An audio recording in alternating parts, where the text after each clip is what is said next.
Hai, kenalin, gue Clara. Umur gue sekarang masih 18 tahun. Lagi masa-masanya cari kerja nih. Info loker dong. Hehehe. Canda ya. Sedikit gue jelasin tentang background gue. Gue ini asli Jawa dan sempat merantau ke Kalimantan. Kisah ini berawal ketika gue masih piyik, kelas 4 SD. Saat itu bokap gue masih bagian staf asisten di perusahaan pabrik kelapa sawit yang cukup terkenal lah di daerahnya. Dan keluarga gue tinggal di perumahan yang memang disediakan oleh perusahaan, di mana perumahan itu memang berada di tengah-tengah hamparan kebun sawit. Bokap kerja di perusahaan kelapa sawit membuat kehidupan kami saat itu cukup berjalan lancar, dan perekonomian kami bisa dibilang sangat berkecukupan lah. Gue bisa beli apa aja yang gue mau. Kalau gue minta sepeda siang, sorenya langsung dibeliin. Gue minta HP, besoknya udah ada di kasur gue. Pokoknya tuh cukup banget lah hidup gue tuh.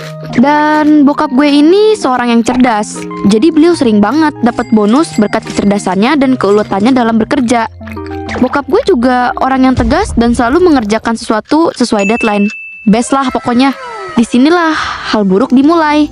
Suatu hari bokap gue ditawarin promosi jabatan untuk naik pangkat menjadi GM alias General Manager di perusahaan tersebut. Dan GM yang sebelumnya akan diturunkan pangkat menjadi staf asisten, kayak tukeran jabatan gitu deh. Kesempatan emas ini tentu gak dilewatin bokap.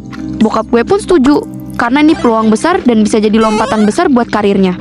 Tapi beberapa hari sebelum bokap diresmikan menjadi GM, sikapnya mulai aneh.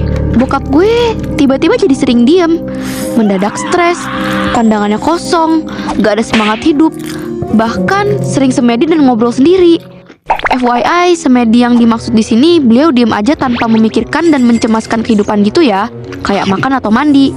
Kayak dia tuh kerjanya cuma duduk, pejamkan mata, sama atur nafas tanpa menghiraukan orang di sekitarnya. Gue shock liat bokap gue semedi, yang sebelumnya mana pernah beliau ngelakuin ini. Apalagi pas lagi ngomong sendiri, dia ngobrol tuh kayak sama orang.